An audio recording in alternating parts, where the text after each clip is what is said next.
Welcome, students, to the next lecture class of industrial biotechnology.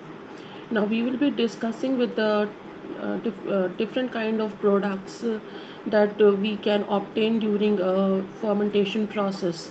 Now, as we already know, there are range of products. We have some of the we can have microbial biomass as an product, or we can have microbial enzymes or secondary metabolites or primary metabolites as products, or even there can be a recombinant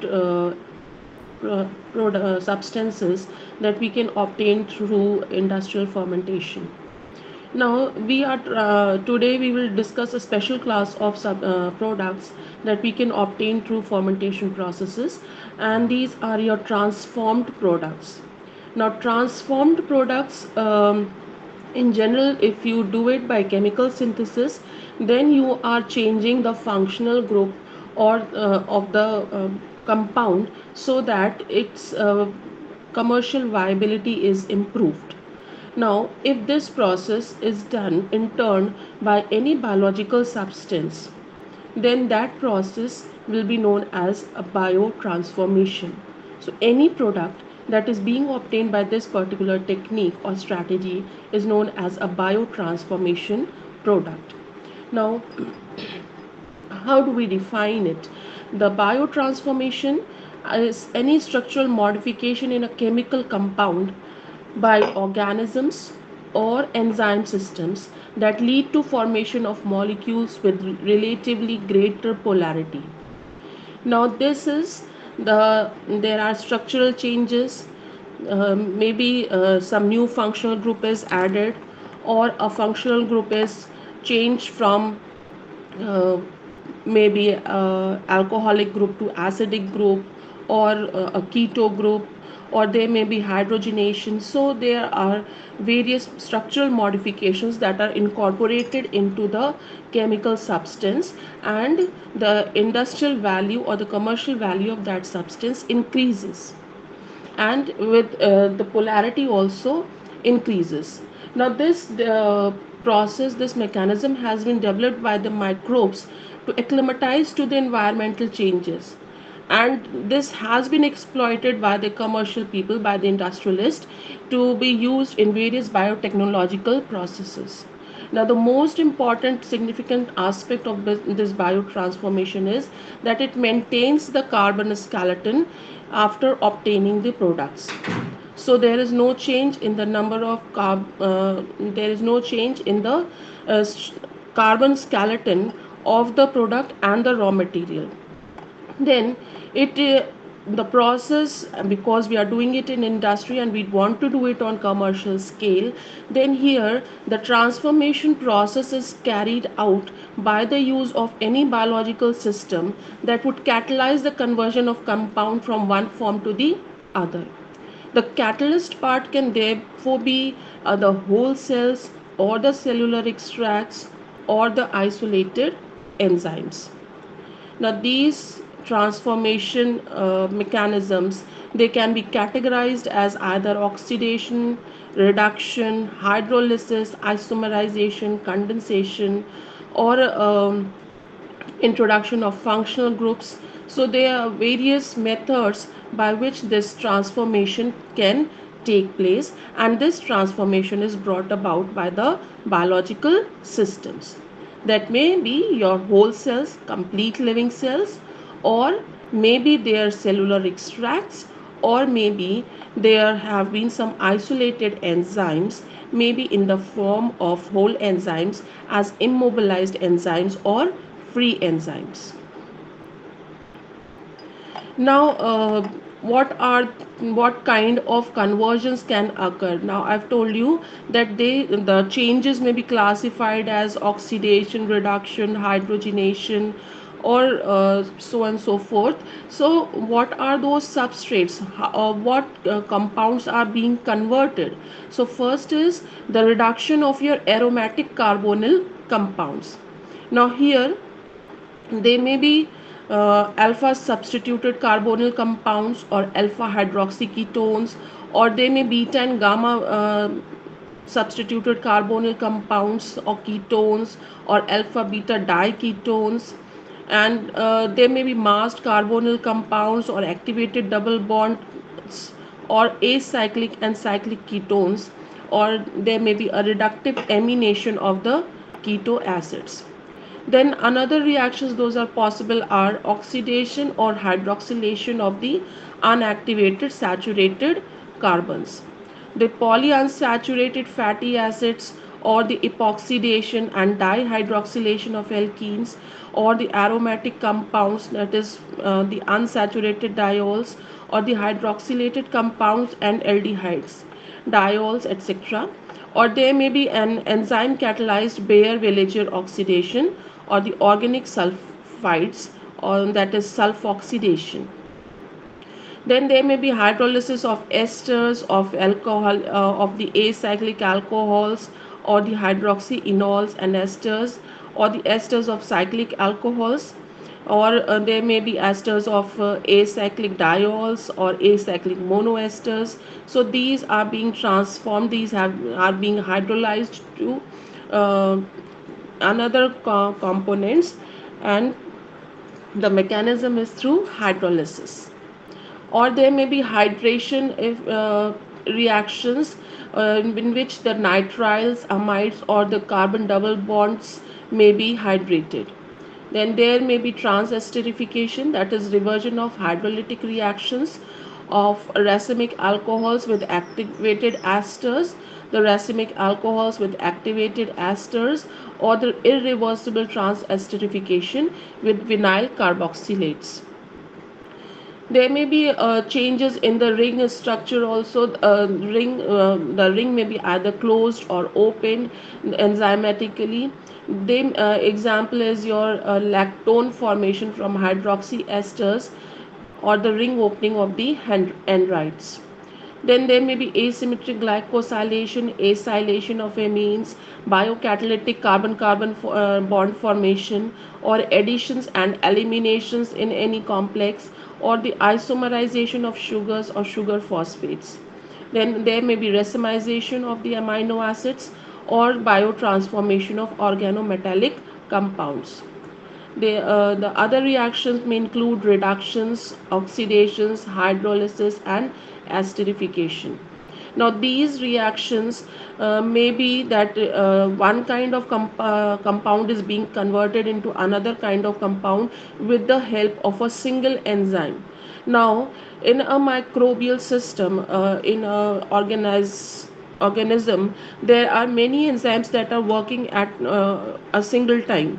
So there may be a multi-enzymatic approach also, and of its special interest is in this is the cofactor dependent systems, where recycling enzymes and multi-step one-pot enzymatic synthesis is being taken place.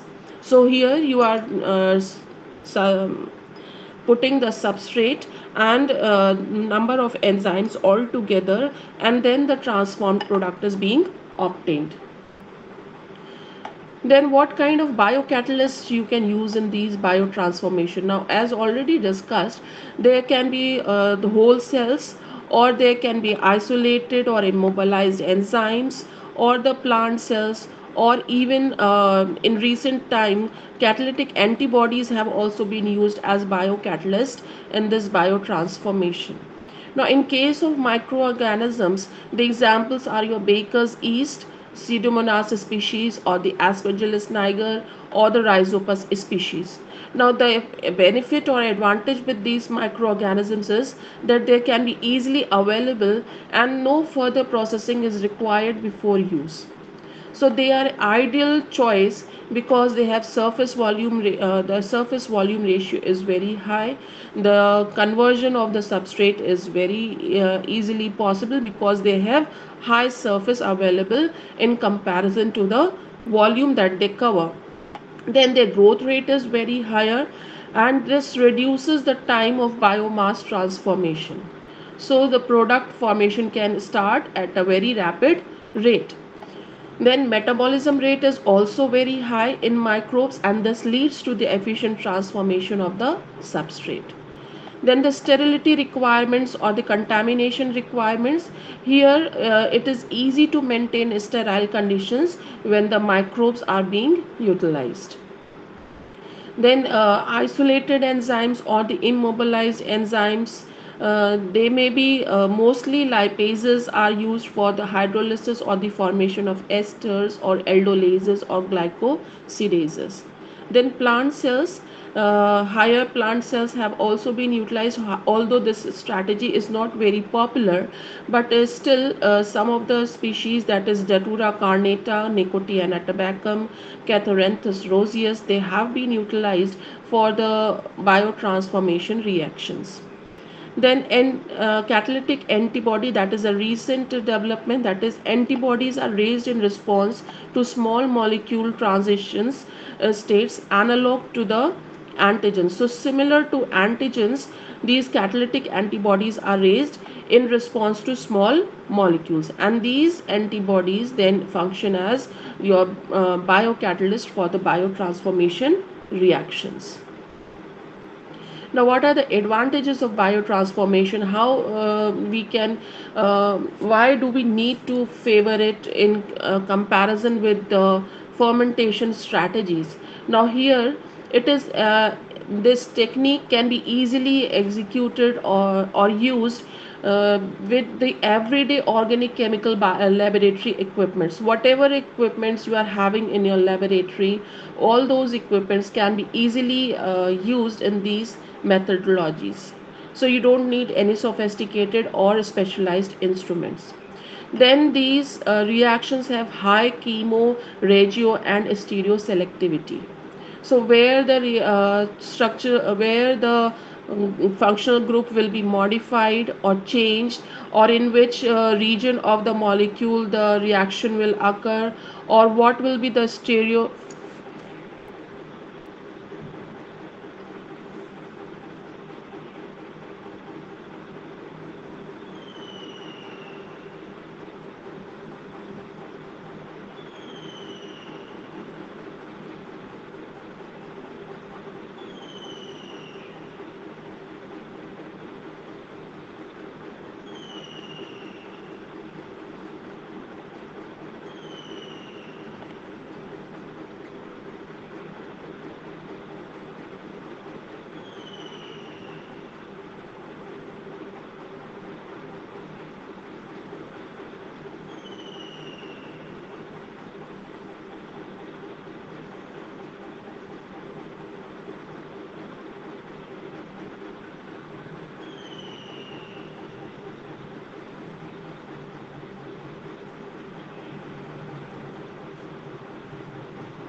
Okay, so there was some interruption with the network.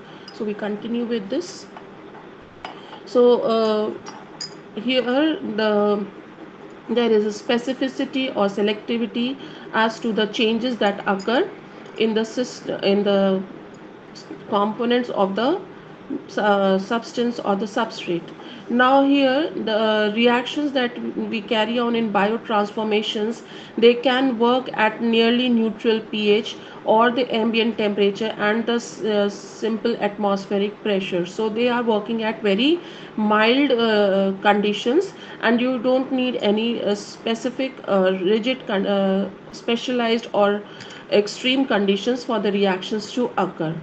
So these catalysts occur and offer great chances and advantages for successful completion. Although even in the cases where the substrates or the products of the reaction are chemically labile, where the substance or the substrate can convert due to the presence of any kind of chemical, even those substances or reactions can be carried out in biotransformation. Now these reactions are mostly performed in aqueous environment, and they can also be conducted in solvent mixtures or liquid-liquid two-phase systems, or even in the presence of pure organic solvents.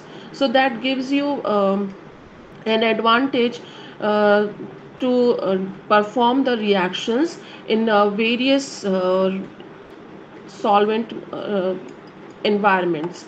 So example is the use of esterases or the lipases to catalyze the esterification in organic solvents such as vinyl acetate. So there is no or only limited use of the protecting groups. Example as for the chemoenzymatic synthesis of the complex carbohydrates and glycoconjugates. Then the synthesis of its enantiomer specific products. So the chirality products, they are also can be easily produced. That can be a difficulty when we do with the chemical synthesis processes. Then these can carry out reactions that are not possible or not economically feasible by traditional chemical synthesis. Then another big advantage with these biotransformation processes is that they are environment friendly. They produce products that are nature like biodegradable compounds that are eco friendly. So this is, you can say, a green technology, and in well agreement with the environmental requirements of the present earth scenario. Now what are the disadvantages with this process? Now first is, industry has been using the fermentation or the chemical synthesis strategies to produce products at commercial level. So the industry is reluctant, or it is not ready to change to this new particular technology. Then there are negative regulations of the biocatalyst, that is the inhibitory or the toxic properties of the reactants or the products. They may negatively regulate the actions of the biocatalyst. Then the biocatalysts are sensitive to environmental extremes of temperature or pH. So we know that all the enzymes and the biomolecules, they have a particular optimum pH and temperature range at which they can be easily functional. But at other extreme ranges, they are either denatured or they disintegrate and their activity is lost. So these biocatalysts are sensitive to the environmental extremes. Then there may be dilution of the products.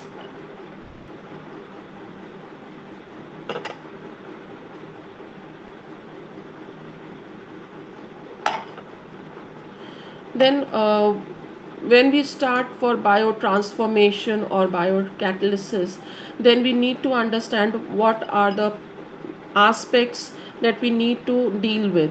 Now when we are trying to use a bioconversion process, then we need to set up processes for screening and optimization uh, for the functional aspect of the system. Now here, when we say that we require microbial systems like whole cells or in their enzymes or their extracts, then we need to screen out those possible or the most suitable microbes or the cells or their enzymes that can that have the required catalytic properties and selectivities. So first and the foremost aspect will be the proper screening and selection of the suitable substrates.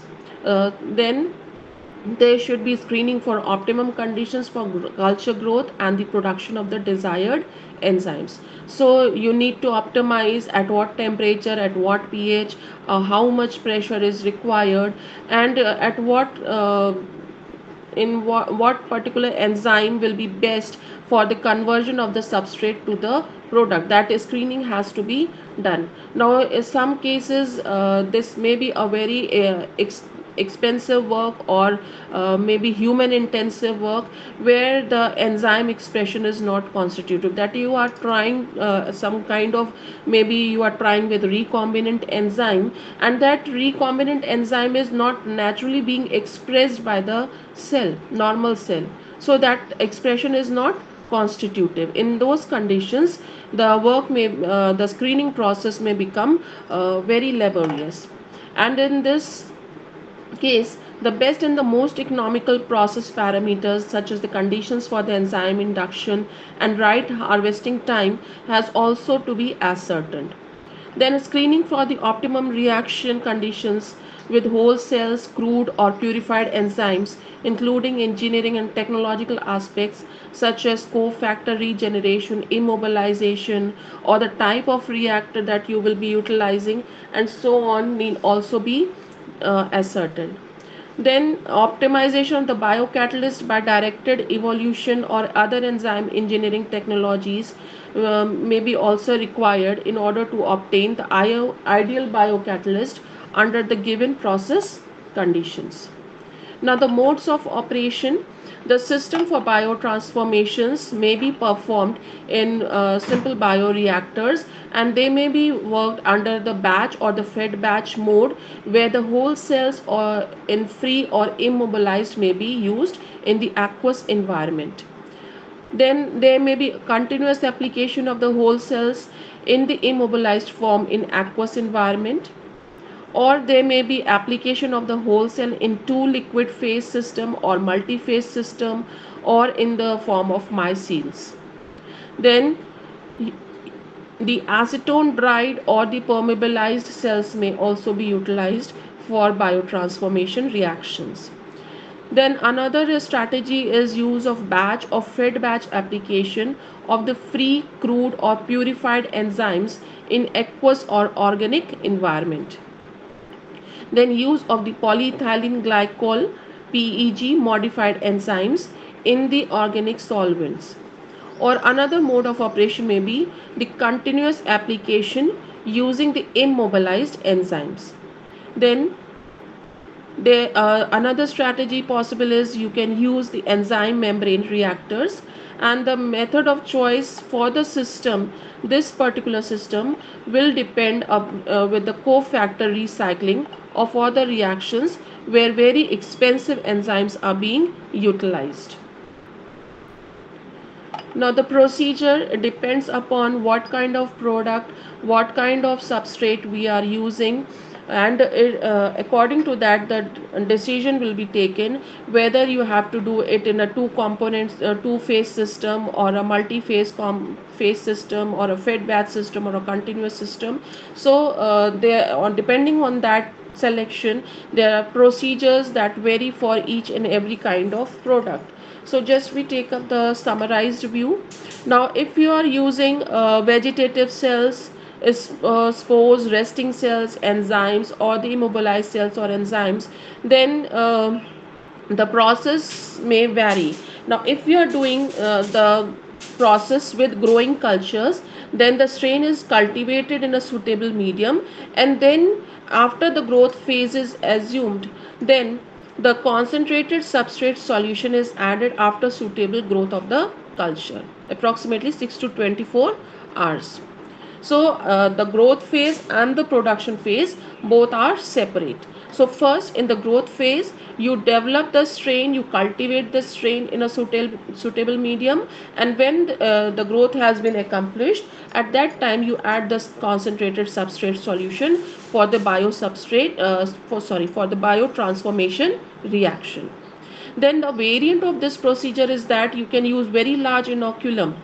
The inoculum size, that you already start with a large quantity of suitable culture, that may be a growing culture, and to this you add the concentrated substrate immediately without allowing any growth period. So you are totally minusing the growth period. You're directly entering into the production phase.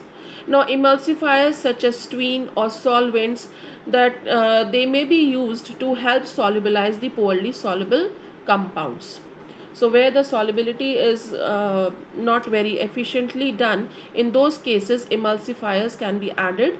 So they may include your water miscible and low toxic substances like ethanol, acetone, dimethyl formamide, or dimethyl sulfoxide. Now, if you are trying to do the biotransformation of any kind of lipophilic material, then it is possible to utilize the polyphase system. Now, here in this polyphase system, the one phase is your aqueous phase, which contains the cell material or the enzyme, and on this layer is topped or overlaid with water immiscible fluid phase, in which the substrate has been dissolved. Now this substrate passes slowly down into the aqueous phase, and as it passes through the aqueous phase, the transformation reaction proceeds. The product passes back into the solvent phase, and in some cases even the actual transformation can occur at the interface of the aqueous and the solvent phases. Now, if the objective is for steroid transformation, if the steroid molecules are being transformed, then the substrate is added and converted in fine crystalline form. So this is a kind of pseudocrystalline fermentation that can be carried out with relatively high concentrations of the substrate. So when you have a high concentration of substrate, there may be high turnover of the biotransformed product, and even that may help you with the downstream processing. Then transformation reactions in large equipments, where industrial scale if you are doing it, then these are carried out under sterile conditions in aerated and stirred fermenters. The conversion process is monitored chromatographically or spectroscopically, and this process is terminated as and when the maximum titer is reached. When you have the maximum product formation at that particular process, at that particular stage, the process is stopped. Now the maintenance of sterile environment is very important, because if the contamination occurs, then it may result in the formation of faulty conversion products, and this may also engage in total breakdown. Whatever biotransformation, suppose you are wanting to synthesize a specifically alpha substituted component, and if there is some kind of contamination, then in addition to this alpha substituted component, there may be some beta substituted or gamma substituted components that may also be formed during the transformation process, and there may also be a total breakdown of the mechanisms. The system that in which you are trying to complete this reaction, that system may also break down. Now in case of the resting cells, if you are using the resting cells, then enzyme inductions can be introduced. The biocatalyst may be induced by adding the substrate, and this has considerable advantage when the growth inhibition by the substrate is limited. So that is not an essential requirement if you are doing the enzyme induction process. In the case of resting cells, then addition of this induction is not necessarily required, and this is really helpful where the process or the reaction is substrate limited. So just like we were dealing with the chemostat processes, so in chemostat like situations, you don't need any kind of enzyme induction by adding any kind of substrate, so inducers are not required there. Then the high cell densities which promote increased productivity may also be used, and at the same time the risk of the contamination is considerably reduced. Now when the products have been formed, then we need to recover them or isolate them, that is we are talking of the downstream processing. Now these production processes predominantly occur in the buffer solutions, so the recovery of the product becomes relatively easy. Now these most of the transformation processes, they also employ immobilized cells. So again, the advantage is that the process can be carried out continuously over the same kind of and the same kind of cells or the same kind of immobilized enzymes can be used over and over again, and the product isolation and separation also becomes easy. Then in case of the immobilized bacterial cells which catalyze one stage or multi-stage reactions, they can be also utilized, and these are presently being used in the production of aspartic acid or L-alanine or the malic acid production. Then if most of the end products of the transformation reactions are found extracellularly, and they may be either in the dissolved or the suspended form.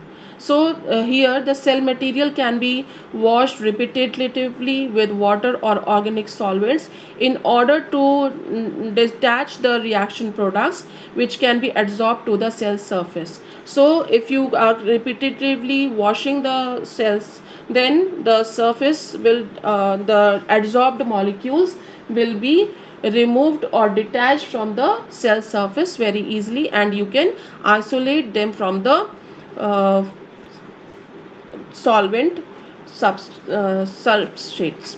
Now, depending on the solubility of the product, the recovery is also performed by adsorption to ion exchangers, or by precipitation with the calcium as calcium salts, or by extraction with appropriate solvents, or with if you are using for volatile substances, then it can be achieved by direct distillation from the medium. Now applications of these microbial biotransformation reactions, they may be for the transformation of the steroids and sterols. An example is the production of testosterone using the Corynebacterium species.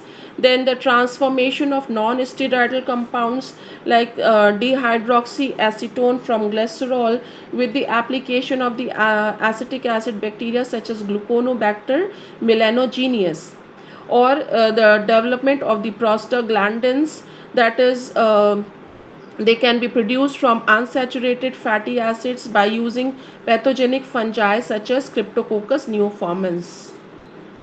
Then the production of L-ascorbic acid or the vitamin C, it is done in several steps by Reichten-Grüssner synthesis, and here the process can be carried out with the help of Acetobacter suboxidans in the submerged processes at 30 to 35 degrees centigrade with vigorous stirring or aeration.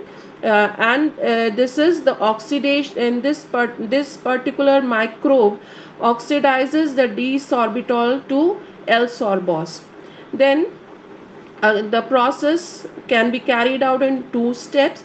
The first step involves the oxidation of glucose by Erwinia species, and the second step involves the reduction of 2,5 D-gluconic D-ketoglucanic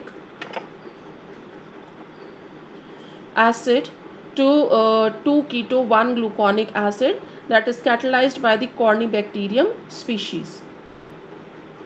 Then there may be applications in the transformation reactions of the antibiotics. So this reaction is possibly for development of new modified and improved antibiotics which may have qualities like reduced toxicity, broad antimicrobial spectrum, and they may have enhanced oral absorption or less allergic effects. So for these particular objectives, the microbial transformations of existing antibiotics may be done. Now this may involve or cause the partial or complete inactivation of the antibiotic. So this may be and by indirect transformation or by direct transformation. In the indirect transformation, it may be a controlled biosynthesis where the altered antibiotics are produced in the presence of inhibitors or modified precursors present in the medium. So an example is production of two new actinomycins in which the proline is replaced by cis 4 methyl proline by using the Streptomyces parvulus species. Or new compounds have also been found when the mutants are blocked in the synthesis of particular antibiotic. Then mutational synthesis can also lead to generation of few improved antibiotics such as 5-epicesomycin, which has been proved to be sufficiently efficient in clear to be inducted in the clinical trials. Then there may be direct transformations like the hydrolysis of the functional groups, which lead to the inactivation of the antibiotics. Now, these biotransformation reactions can also be applied to investigate the metabolism of the compounds using animal models. So, whatever these antibiotics or these compounds that are being given clinically, how they are being metabolized in the body, that system can also be studied with the help of the biotransformation reactions. So you can compare the metabolic pathways of different drugs and then scale up the production of the metabolites that are of interest, and the further pharmacological and toxicological evaluations may also be done. Now, if we try to compare the two strategies, that is the biotransformation reaction and the fermentation, then we can say that biotransformation is your chemical conversion of the substrate into a desired product with the help of a living whole cell, or that may be containing the necessary enzymes. This whereas the fermentation process, here you are cultivating the microbes in special vessels that allow the monoseptic propagation of the desired microorganism. So here the contamination, the sterile conditions have to be maintained in the case of fermentation. But biotransformations, you don't require any specific kind of vessel, so the operation in the sterile manner is also not a stringent requirement. So and then the biocatalysts are highly selective, the enzymes are highly selective, so the cost may be also optimized. So if we talk in economical terms, then the biotransformation reactions would be economical. Then in simple words, if we try to understand biotransformation, then we are trying to achieve highest possible product formation in the least possible time. So by using the microbial cells or the extracts thereof, uh, and in case of the fermentation, the biotransformation can be an subordinate reaction, that is you are trying to do fermentation process, and in that fermentation process the biomass is being produced, and that biomass may contain desired enzymes which may be used in the coming up or the following biotransformation reactions. So here in case of fermentation, you need to start with some kind of microbial population, whereas here in biotransformation you can simply take up the microbial population or their extracts thereof that can be used for the biocatalytic conversion of the substrate into the desired product. Thank you.